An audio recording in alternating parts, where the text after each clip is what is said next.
Today we are going to discuss the current affairs of 5th, 6th and 7th of the May.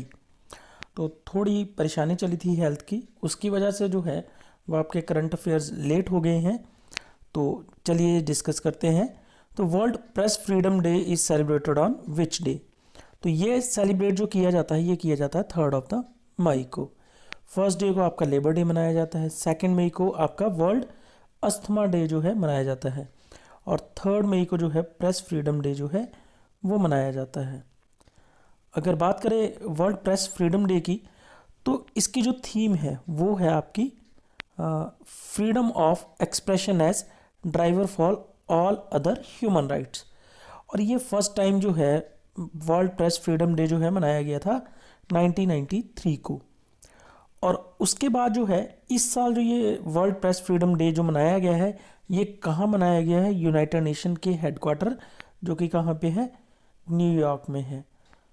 Next जो day है that is your world asthma day. तो इसकी theme जो है asthma care for all, और ये जो day है वो सेलिब्रेट किया जा रहा है 1998 से। और वर्ल्ड अस्थमा डे जो है फर्स्ट टाइम जो है सेलिब्रेट मतलब कि इस बार जो सेलिब्रेट किया गया 2 मई 2023 को। ठीक है जी। और ये किसके द्वारा फाउंड किया गया था वर्ल्ड अस्थमा डे? तो ये फाउंड किया गया था आपकी वर्ल्ड हेल्थ ऑर्गेनाइजेशन, ठीक है, इन 1993 में। चलते हैं जी नेक्स्ट क्वेश्चन की तरफ। तो नेक्स्ट है हमारे पास with which country India will explore possibility of accepting RuPay and Mir cards. तो अभी हाल ही में आपको पता है कि कंट्रीज काफ़ी ट्रेड कर रही हैं एक दूसरे के साथ, और जो करेंसी का मेन इशू आ रहा है कि डॉलर की जो वैल्यू है वो बढ़ती जा रही है, अदर करेंसीज जो है उनकी वैल्यू थोड़ी कम होती जा रही है। इसलिए क्या हुआ है, अभी बात करें तो मीर कार्ड जो है वो रशिया का है, रुपे कार्ड आपको पता है इंडिया का है। तो रशिया और इंडिया जब व्यापार करेंगी तो उनको चाहिए कि वो एक दूसरे की करेंसीज में जो है वो ही व्यापार कर सके, जिससे कि डॉलर पे रिलायबिलिटी जो है इनकी डिक्रीज हो जाए। तो इंडिया एंड रशिया जो है वो एक्सप्लोर कर रहे हैं possibility of accepting RuPay and Mir cards. तो जब ये एक्सेप्ट हो जाएगा तो जो भी रशियन जो है इंडिया में आएगा उसका मीर कार्ड यहाँ पे चल पड़ेगा, और कोई भी इंडियन जब रशिया में जाएगा तो उसका रुपए कार्ड वहाँ पे चल पड़ेगा। इस लेवल पे जो है बात चली हुई है इंडिया और रशिया की। और इसमें जो है ये मीटिंग जो है हुई है आपके external affair minister S Jaishankar और रशिया के डिप्टी प्राइम मिनिस्टर जो है जिनका नाम है डेनिस मांतुरोव, इन दोनों के बीच जो है ये मीटिंग हुई है। और इस मीटिंग में जो है काफ़ी जो अलग अलग चीज़ें जो है डिस्कस की गई, जैसे कि ट्रेड के बारे में डिस्कस किया गया, इकोनॉमी के बारे में डिस्कस किया गया, और साइंस एंड टेक्नोलॉजी में एक दूसरे को कैसे कोऑपरेट किया जा सकता है, ये सब कुछ जो है इस मीटिंग में जो है वो डिस्कस किया गया। चलिए जी नेक्स्ट है हमारे पास which state government signed MOU with Indian schools of business to integrate data of all the government departments via developing a common platform जिसका नाम है हिम डाटा पोर्टल। तो ये काम जो है ये किया है आपके हिमाचल प्रदेश ने। अब हिमाचल प्रदेश जो है ये इंडियन स्कूल ऑफ बिजनेस से क्या करेगा, कनेक्ट करेगा। MOU साइन हो गया है। इसमें बेसिकली किया क्या जाएगा, ये जो है एक पोर्टल क्रिएट करेगा जहाँ पे जितने भी गवर्नमेंट एम्प्लॉय जो हैं हिमाचल प्रदेश के, जितने भी गवर्नमेंट एम्प्लॉय हैं उन सब का जो डाटा है आपका वो एक पोर्टल में रखा जाएगा।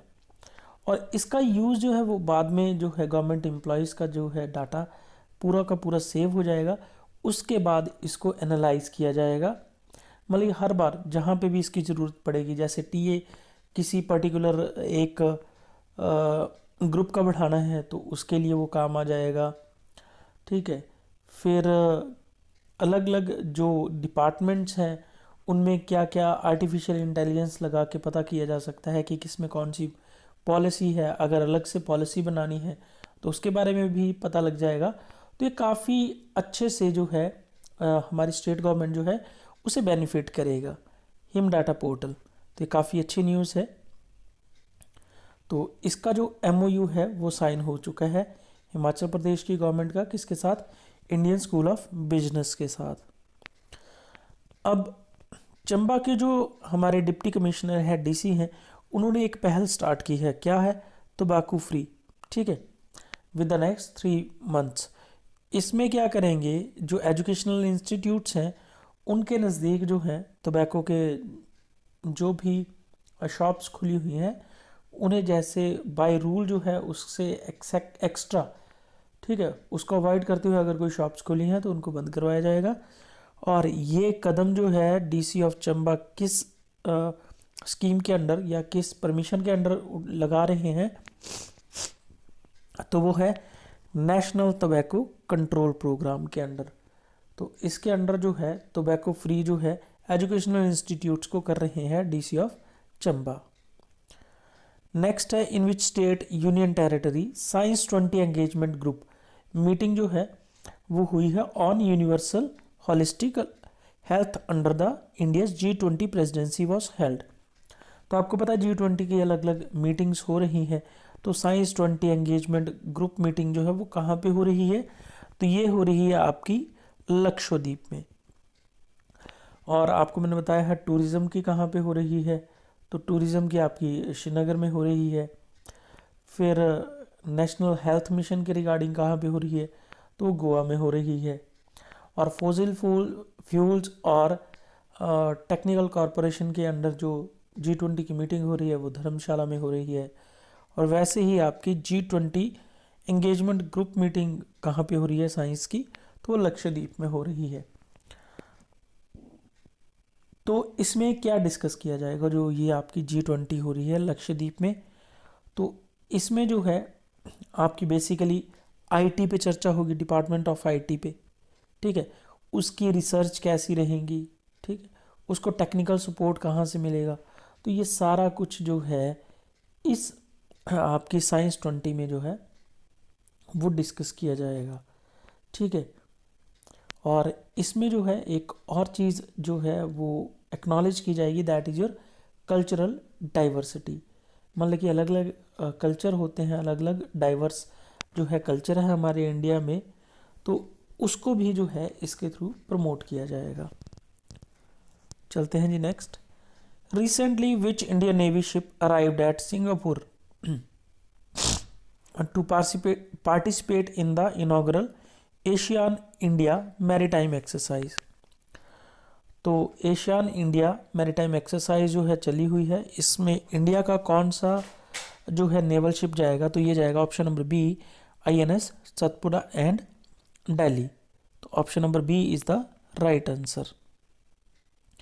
अच्छा, अगर इस न्यूज़ को डिटेल में पढ़े तो इसमें क्या है कि जो एक्सरसाइज हो रही है एशियन नेशंस की, उस मीटिंग में जो है इंडिया जो है पार्टिसिपेट करेगा।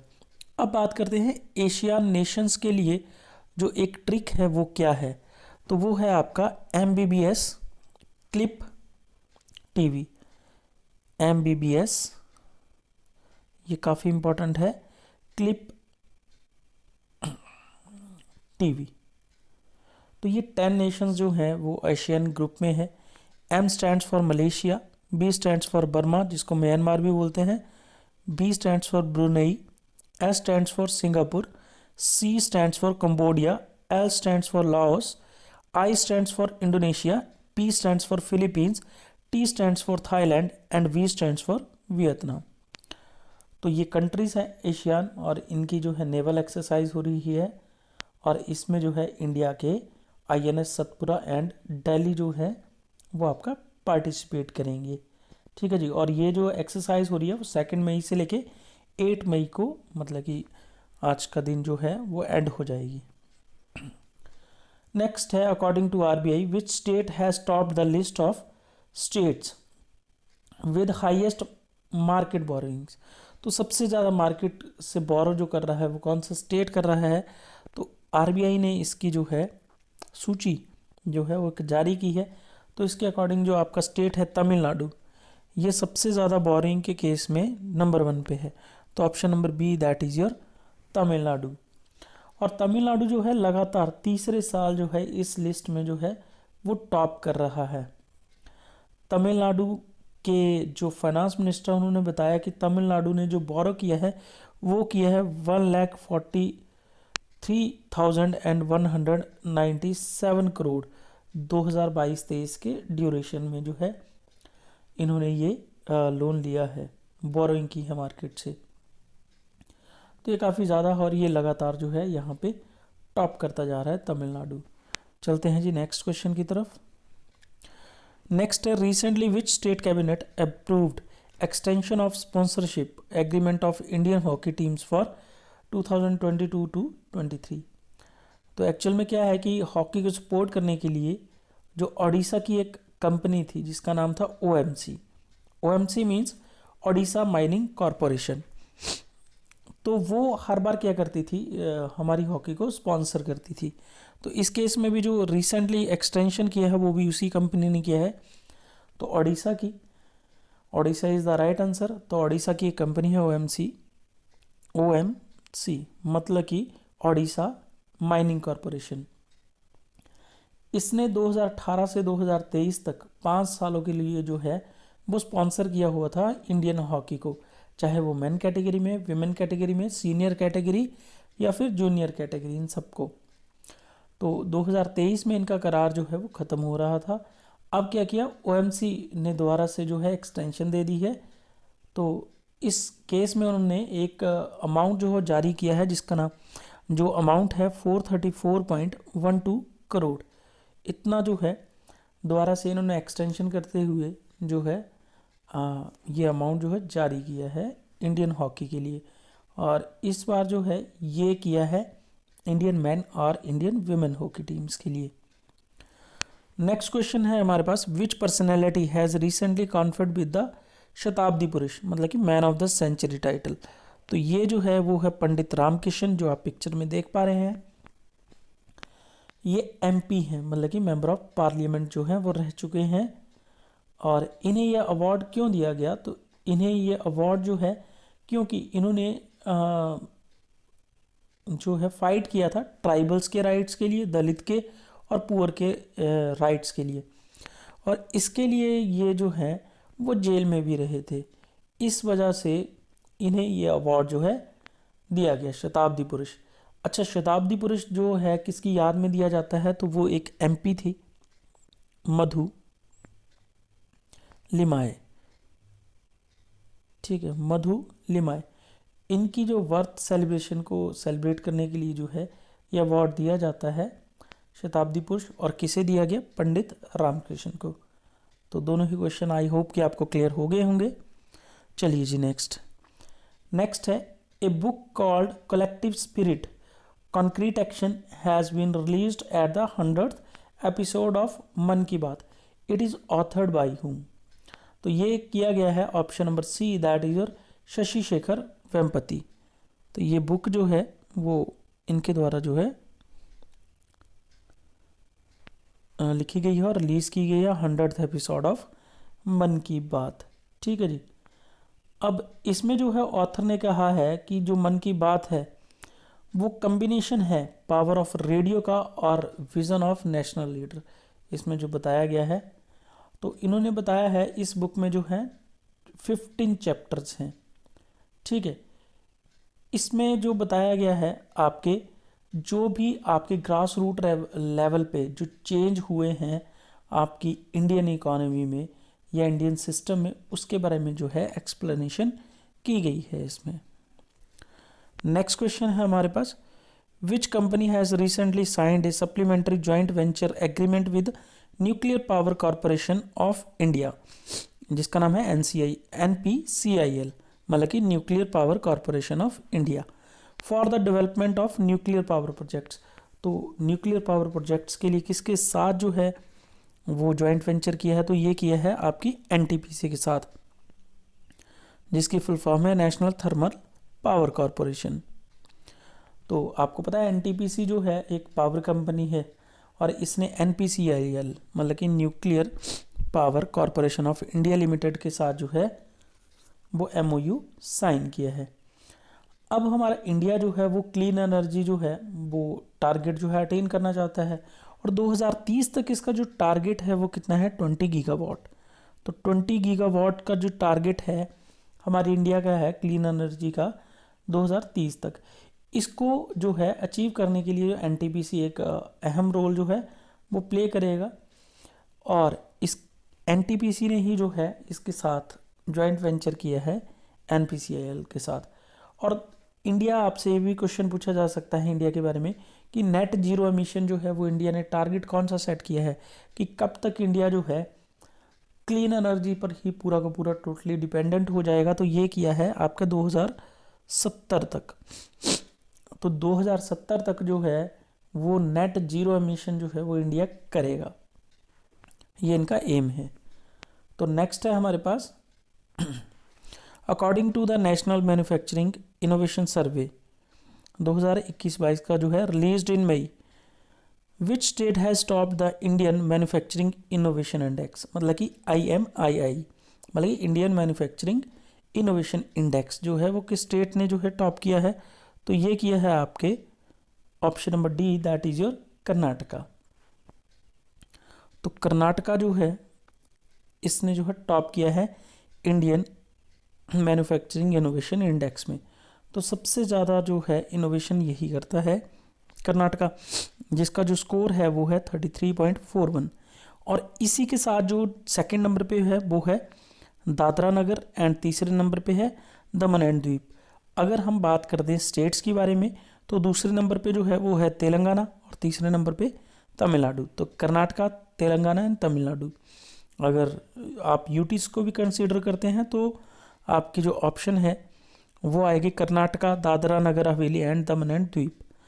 अब इससे बेस्ट परफॉर्मिंग स्टेट जो हैं इसके अकॉर्डिंग, इस रिपोर्ट के अकॉर्डिंग, सर्वे के अकॉर्डिंग, वो है आपके सबसे पहले है असम, नॉर्थ ईस्टर्न स्टेट में, ठीक है, असम। और उसके बाद है आपका बिहार, उसके बाद है झारखंड, उसके बाद है उड़ीसा। अब बात करते हैं कि अब ये तो हुआ कि कौन से, किसका स्कोर जो है सबसे ज़्यादा है मैन्युफैक्चरिंग इनोवेशन इंडेक्स में।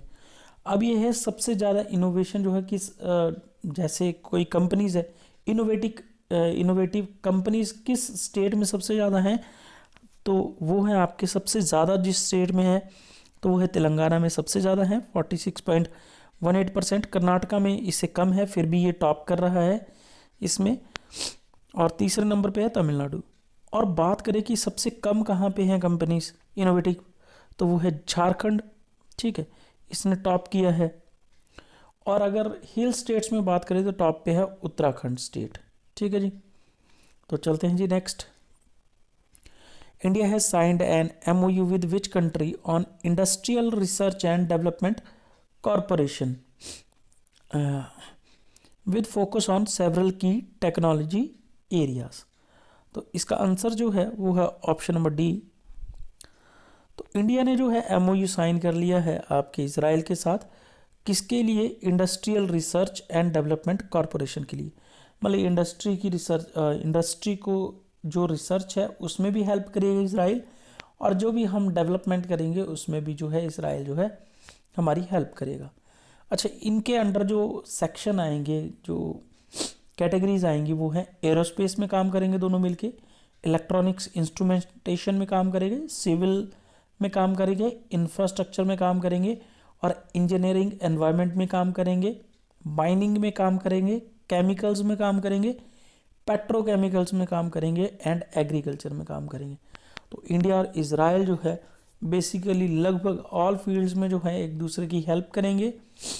और इसमें जो इंडिया की आपकी इंस्टीट्यूशन कौन कौन से आएंगे, तो आएंगे CSIR की फुल फॉर्म है council of scientific and industrial research, और एक आएगी DRDO जो सबको पता ही होगा, तो directorate of defence research organisation, मतलब कि DRDO defence research development organisation, ये भी काम करेगी, CSR काम करेगी, और इसमें जो है मिनिस्ट्री ऑफ इजराइल जो भी है वो भी काम करेंगे।